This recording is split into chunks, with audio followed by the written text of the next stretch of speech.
मेरी भाभी रोज मुझसे 1 किलो मसूर की दाल मंगवाती थी, मगर उस वक्त मैं बहुत हैरान हो जाती जब भाभी उस दाल को पकाए बिना ही अपने बेडरूम में ले जाती और जब बाहर निकलती तो लंगड़ा लंगड़ा कर चलती और कहती कि दाल बहुत अच्छी थी। एक दिन भाभी का राज जानने के लिए मैंने अपनी छोटी बहन को भाभी के कमरे में छुपा दिया। कुछ देर बाद जब बहन लगड़ाती हुई बाहर निकली तो मेरी जान ही निकल गई थी। आज नैना भाभी ने मुझसे 1 किलो मसूर की दाल मंगवाई थी।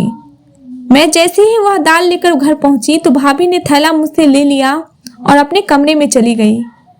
मैं हक्का बक्का से रह गई थी कि भाभी को क्या हुआ है। अभी आधा घंटा ही हुआ होगा कि मेरे भैया ऑफिस से जल्दी घर आ गए थे। उनकी तबीयत खराब थी और मैं अपने कमरे में ही बैठी थी। भैया को देखकर मैं जल्दी से उठकर उनके पास आ गई थी। मुझे उनकी चिंता सताने लगी थी, मगर वह बोले थोड़ी देर आराम करूंगा तो ठीक हो जाऊंगा। फिर उन्होंने अपने कमरे में जाने के लिए दरवाजा खोलने की कोशिश की तो दरवाजा अंदर से बंद था। भैया को कुछ शक हुआ तो भैया ने दरवाजा पीट डाला, मगर कमरे से तो भाभी की कोई आवाज ही नहीं आ रही थी। भैया ने मुझे घूर कर पूछा, नैना कहाँ है और दरवाजा अंदर से क्यों बंद है? मैं घबरा गई। मैं बोली, भैया भाभी तो कमरे में ही थी, शायद आंख लग गई होगी, हो सकता है भाभी आराम कर रही हो। भाई ने जोर जोर से दरवाजा बजाया, फिर बोले, नैना दरवाजा खोलो, जल्दी करो। लेकिन भाभी ने कोई आवाज नहीं दी। मैं भैया का हाथ पकड़कर उन्हें बाहर बरामदे में लेकर आई और बोली, आप यहाँ बैठ जाइए, मैं दरवाजा खुलवाती हूँ। अब मैंने जोर जोर से दरवाजा पीटना शुरू कर दिया और साथ ही साथ कहती रही कि भाभी दरवाजा खोल दो, भैया आराम करने घर आए हैं, उनकी तबीयत कुछ ठीक नहीं है। लेकिन अंदर इतनी शांति थी कि कोई हलचल ही नहीं हो रहा था। मैं भैया के पास आकर बैठ गई। उनका चेहरा गुस्से से लाल हो रहा था। मैं बोली, भैया आप मेरे कमरे में आराम कर लीजिए, हो सकता है भाभी सो गई हो। मिष्टी भी तो सो रही है ना। भैया ने ना में सिर हिला दिया और मुझसे बोले कि तुम यहाँ से जाओ, तुम भी आराम कर लो। लेकिन मैं भैया के पास बैठी रही। तभी भैया के कमरे का दरवाजा खुला और भाभी लंगड़ाती हुई बाहर निकलने लगी। भैया एकदम गुस्से से उठे और भाभी को चिल्लाते हुए बोले, कमरा अंदर से बंद क्यों था? तुम नहीं जानती क्या, मैं अपने 2 मासूम बहनों को तुम्हारे हवाले करके काम के लिए बाहर निकलता हूँ। तुम तो हर रोज यही सब करती होगी, कभी तुमने मेरी बहनों को अपना समझा ही नहीं है।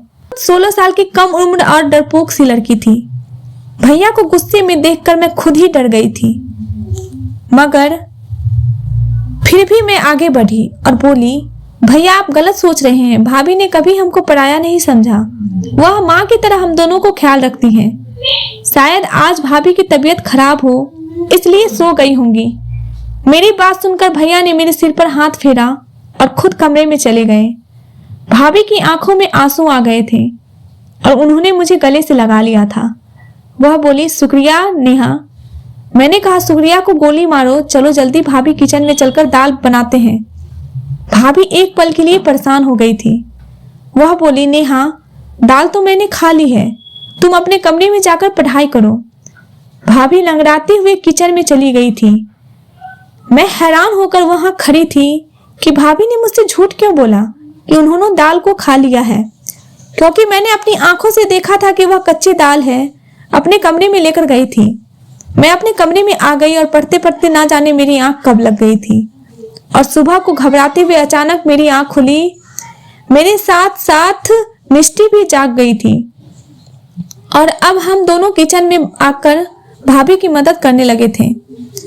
आज भाभी भी मुझे बड़ी बेचैन सी खोई खोई सी लग रही थी।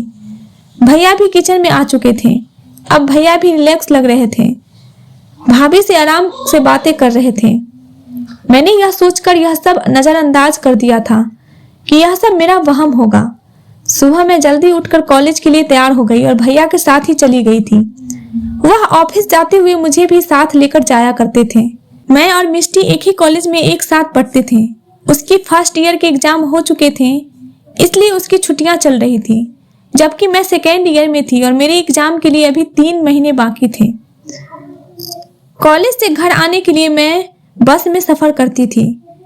मैं जैसे ही घर पहुंची तो मुझे लगा ही था जैसे भाभी मेरे इंतजार में ही बैठी होगी। वह मुझे देखकर फौरन ही कहने लगी कि नेहा जल्दी से यूनिफॉर्म बदल लो और मुझे 1 किलो दाल लाकर दे दो। फिर वह कमरे में पैसे लेने चली गई थी। भाभी की लंगड़ाहट खत्म हो चुकी थी। मैं जल्दी से मुंह हाथ धोकर भाभी के पास आ गई थी। मैं नैना भाभी से पैसे लेकर 1 किलो मसूर का दाल लेकर आई थी। आज मैंने भाभी को थैला पकड़ाते हुए कहा, भाभी आज प्लीज दाल चावल बना लीजिएगा। मेरी भाभी के चेहरे का रंग एक पल के लिए फीका पड़ गया था।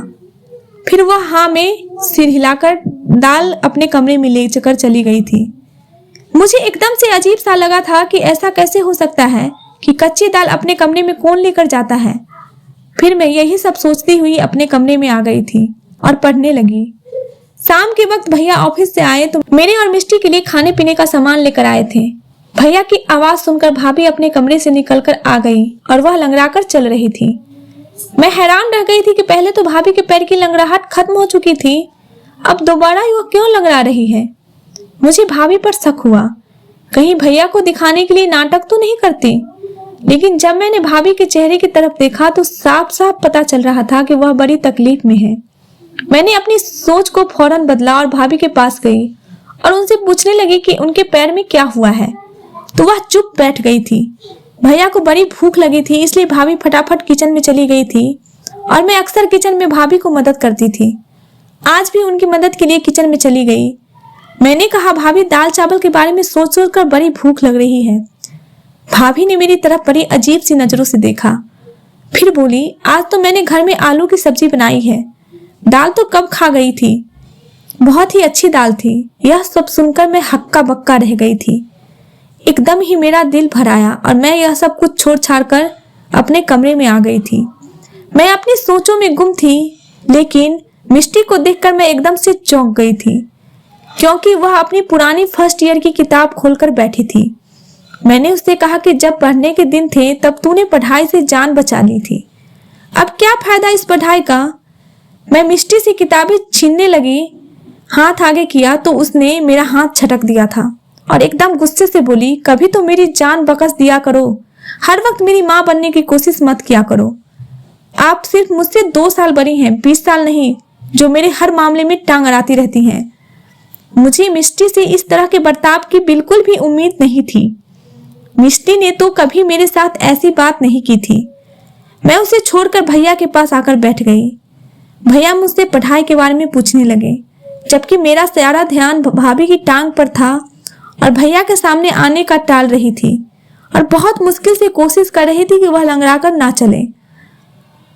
भैया ने मुझे जब यूं सोच में गुमसुम पाया तो परेशानी की वजह पूछने लगे। मैंने बिना कुछ सोचे ही भैया को बता दिया कि मिष्टी ने मेरे साथ कैसे बदतमीजी की है। भाई यह बात सुनकर हैरान हो गए थे। फिर उन्होंने मिष्टी को आवाज देकर बाहर बुलाया और बोली कि तुम हर वक्त कमरे में क्यों घुसी रहती हो, बाहर आकर हम सबके साथ क्यों नहीं बैठती। भैया के शब्द अभी मुंह में ही थे कि मिष्टी ने जोर जोर से रोना शुरू कर दिया था। वह बोली, पिताजी खुद तो इस दुनिया से चले गए, लेकिन मुझे दर दर की ठोकरें खाने के लिए छोड़ गए हैं। भैया कहता है कि कमरे में मत बैठा, भाभी कहती है कि घर के कामों में हाथ बटाओ, जबकि मेरी बहन तो मेरी दुश्मन ही बनी हुई है। भैया मिष्टी की हालत देखकर हैरान रह गए थे। फिर भैया उठे और मिष्टी को गले लगाकर प्यार करने लगे और बोले, मिष्टी तुम जानती हो कि मैं तुम्हें कभी भी अपनी बहन नहीं समझा, हमेशा बेटी ही समझा हूँ। फिर तुम इस तरह की बातें क्यों सोचने लगी हो। मिष्टी कुछ भी बोले बिना सिर्फ रोती चली जा रही थी। हम सब भी परेशान हो रहे थे। फिर अचानक ही उसने अपने आंसू पोंछ लिए और हमसे माफी मांगकर अपने कमरे में चली गई। भैया ने भाभी को आवाज देकर बुलाया और बोले, नैना आजकल मिष्टी घर में होती है, यह इतनी चिड़चिड़ी क्यों होती गई है, कोई बात हुई है। भाभी का चेहरा एकदम ही सफेद पड़ चुका था, वह बड़ी डरी हुई लग रही थी। वह बोली, अनिल मिष्टी हर वक्त अपने कमरे में बैठी रहती है, इसलिए मैंने 1-2 बार उससे बोला था कि घर के कामकाज में थोड़ी मेरी मदद कर दिया करो। इस तरह से तुम बोर भी नहीं होगी, शायद उसे मेरी बात बुरी लग गई होगी। भैया कुछ सोचने लगे थे, जबकि ना जाने मुझे ऐसा क्यों लग रहा था। नैना भाभी हमसे कुछ छुपा रही थी। बात सिर्फ इतनी ही नहीं थी, कुछ ना कुछ गड़बड़ तो जरूर थी। अगले दिन भैया हमारे कमरे के लिए टीवी लेकर आए थे, अच्छी अच्छी मूवीज भी लेकर आए, किताब और नॉवेल्स भी लेकर आए थे। और भैया ने मिष्टी के हाथ में थमा दी थी और बोले आज के बाद तुम घर में बोर नहीं होगी। कैरम भाभी के हाथ में थमाकर बोले नैना तुम और नेहा कैरम खेल लिया करो। यह देखकर भाभी भी मुस्कुरा गई थी। मैं जब कमरे में आई तो मिष्टी मुझे बड़ी जोश में लग रही थी। वह बोली नेहा मैं सारा दिन फिल्म देखा लिया करूंगी, तुम पढ़ाई में ध्यान लगाने रहना। मेरा भी दिल ललचा गया था। भैया मिष्टी के लिए 2 बच्चों वाली फिल्म भी लेकर आए थे।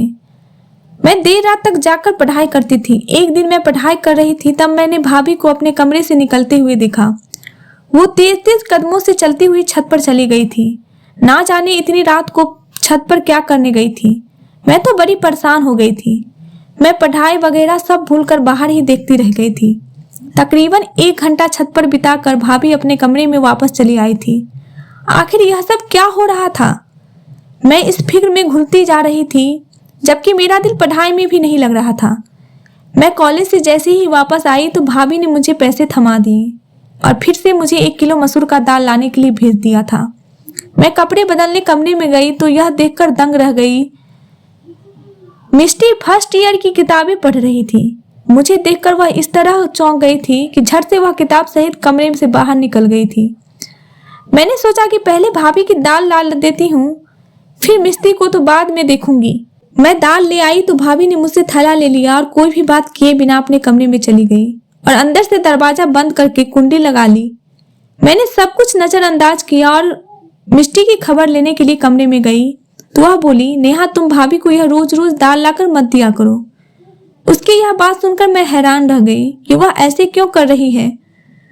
तो मैंने इस बारे में उससे पूछा क्यों क्या हुआ है मिष्टी। जल्दी से उठकर मेरे पास आई और कान में ऐसी बात बोल दी कि मेरा सिर चकराने लगा। मैं मिष्टी की बात झुठला भी नहीं सकती थी क्योंकि वह सारा दिन घर में ही होती थी। उसे तो भाभी की हर काम की बराबर जानकारी होती थी। मैंने मिष्टी को कसम देकर मना कर दिया था कि वह फिलहाल इस बात को किसी से ना कहे। मैं खुद इस सारे मामले की तहकीकात करूंगी, फिर सच सामने आने के बाद ही कुछ फैसला करेंगे। मैं पढ़ने बैठ गई थी तो मिष्टी टेरेस पर चली गई। मैं पढ़ाई में मेरा दिल बिल्कुल भी नहीं लग रहा था। मैं मिष्टी और भाभी की वजह से बहुत परेशान थी। यह दोनों ही बड़ी अजीब अजीब सी हरकतें कर रही थी। मैं अपनी सोचों में गुम थी कि तभी भाभी कमरे से बाहर निकल आई और वह लंगड़ाती हुई चल रही थी। मुझे दाल में कुछ काला लग रहा था। मैंने कहा भाभी दाल कहाँ गई? भाभी बोली वह तो मैंने खा ली, बड़ी अच्छी थी। तो यह सुनकर मैं चुप हो गई और फिर भाभी लंगड़ा लंगड़ा कर चलती हुई घर के काम कर रही थी। तब अचानक मुड़कर बोली मिष्टी कहाँ है? मैंने बताया कि वह तो छतों पर गई हुई है। यह सुनकर भाभी के चेहरे का रंग अचानक ही उड़ गया था। वो लंगड़ाती हुई छत की तरफ जाने लगी थी। मैंने सर झटक दिया और अपनी किताब उठा ली। यह दोनों तो पागल हैं, मुझे भी पागल कर देंगे। लेकिन मेरा दिल पढ़ाई में नहीं लग रहा था। भाभी को छत पर गए हुए बहुत देर हो गए थे। मैं भी उन दोनों के पीछे ही छत पर चली गई। सीढ़ियों से चढ़ते हुए मैं भाभी की आवाज आसानी से सुन सकती थी। भाभी मिष्टी को बुरी तरह से डांट रही थी। मिष्टी रोने की आवाज भी आ रही थी। मेरा दिल अपनी बहन के लिए टूट सा गया था। मैं जैसे ही छत पर पहुंची तो भाभी मुझे देखकर डर गई थी। उन्होंने मिष्टी को गले से लगाया और प्यार से बोली कैरम नहीं खेलोगी अपनी भाभी के साथ? मिष्टी ने भी अपनी आंसू पोंछ दिए थे और जबरदस्ती मुस्कुराने की कोशिश कर रही थी। मैं उन दोनों को हैरत से देख रही थी। मैंने मिष्टी का हाथ पकड़ा और उसे खींचते हुए नीचे लेकर आ गई थी। उसे कमरे में लाकर मैंने पूछा भाभी तुम्हें क्यों डांट रही थी? मिष्टी घबरा गई और बोली नहीं तो भाभी मुझे क्यों डांटेगी, बल्कि वह तो मुझे बहुत प्यार करती है। मैं कुछ सोचकर चुप हो गई थी। मैंने कहा मिष्टी मुझे तुम्हारी मदद की जरूरत है। मैं भाभी का राज जानना चाहती हूँ कि उस दिन जो मुझे बताई थी वह सिर्फ तुम्हारा वहम थी, लेकिन मैं चाहती हूँ कि तुम मुझे असली सबूत लाकर दो। कल जब मैं भाभी को दाल लाकर दूंगी तो तुम उनके कमरे में छुपकर देखना कि वह दाल कैसे खाती हैं और फिर लंगड़ाकर क्यों चलने लगती हैं। मेरी बात सुनकर मिष्टी एकदम से मुस्कुरा गई थी। वह बोली नेहा मैं तुम्हारा साथ दूंगी। अगले दिन कॉलेज से वापस आते समय मैं अपने दिमाग में सारा प्लान फिट करके आई थी। घर पहुंची तो मैंने भाभी को मेरा इंतजार करते ही पाया था। वह बोली, नेहा जल्दी से दाल लाकर दे दो। मैं मुंह धोने के लिए कमरे में चली गई और मिष्टी को भी समझा दिया कि जैसे ही भाभी को आवाज देकर बुला लूंगी तुम उनके कमरे में जाकर छुप जाना। उसने हाँ कह दिया था। मैंने भाभी को आवाज दी और कहा, भाभी दाल अब महंगी हो गई है, थोड़े पैसे और देने पड़ेंगे। भाभी मुस्कुराकर बोली, तो फिर क्या हुआ, मैं अभी लाकर देती हूँ। वैसे इतनी देर में मिष्टी भाभी के कमरे में जाकर छुप गई थी। मैं दाल ले आई थी। भाभी ने खुशी खुशी वह दाल मुझसे ले ली और अपने कमरे में चली गई। मैं बाहर बरामदे में बेचैन होकर चक्कर पर चक्कर काट रही थी। 1 घंटे बाद भाभी के कमरे का दरवाजा खुला और वह लंगड़ाती हुई कमरे से बाहर आ गई थी तो किचन में चली गई। मिष्टी भी उनके कमरे से बाहर निकल आई। यह देखकर तो मैं दंग हो गई थी कि मिष्टी भी आज लंगड़ा कर चल रही थी। मैंने मिष्टी के हाथ को पकड़ा और जल्दी से पूछा, मिष्टी क्या बात है, क्या मालूम हुआ है? मुझे मिष्टी बड़ी परेशान सी लग रही थी। वह बोली, नेहा मैंने तो तुम्हें पहले ही बता दिया था कि भाभी हमसे छुप छुप कर घर से निकलती है, मगर तुमने यकीन ही नहीं किया था। वह खिड़की बहुत छोटी है, उससे निकलते वक्त पैर में चोट लग जाती है, इसलिए भाभी लंगड़ा कर चलती है। मैं भी उस खिड़की से निकलकर भाभी के पीछे जाना चाहती थी, मगर इस चोट की वजह से मैं वापस आ गई। मैंने मिष्टी को कसम दी कि वह भैया को इस बारे में कुछ भी ना बताएं। वह बोली, पागल तो नहीं हूं जो भाई को घर उजाड़ने का सोचूंगी। मैं मिष्टी को एक किताब दे दी और बोली कि तुम इसको पढ़ लेना। मैं उसका छोटा सा दिमाग दूसरी तरफ घुमाना चाहती थी, जबकि मैं खुद इस दुविधा में फंस गई थी कि भाभी के बारे में भैया को बताऊं या फिर ना बताऊं। भाभी हमारे साथ तो बहुत अच्छे से रहती थी, मगर वह मेरे भैया के साथ बेवफाई कर रही थी। यही बातें सोचते सोचते मेरी आंख लग गई थी। न जाने मैं कितनी देर सोती रही। जब भैया के चीखने चिल्लाने की आवाज आई तब मैं घबराकर उठ बैठी। मेरी तो जान ही निकल गई थी। मैं भागती हुई गई तो बरामदे में मैंने भैया, भाभी और मिष्टी को देखा। मुझे लगा कि मिष्टी ने भाभी की हकीकत भैया को बता दी है, तभी तो वह उन पर गुस्सा कर रहे हैं।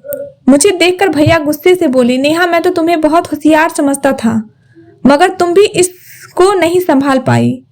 भैया का इशारा मिष्टी की तरफ था। मैं जल्दी से आगे बढ़ी और बोली, भैया हुआ क्या है? भाई की आंखों में आंसू आ गए थे। वह बोले, तुम मिष्टी से मुझे यह बता दो कि छत पर कौन था जो इससे मिलने आया था।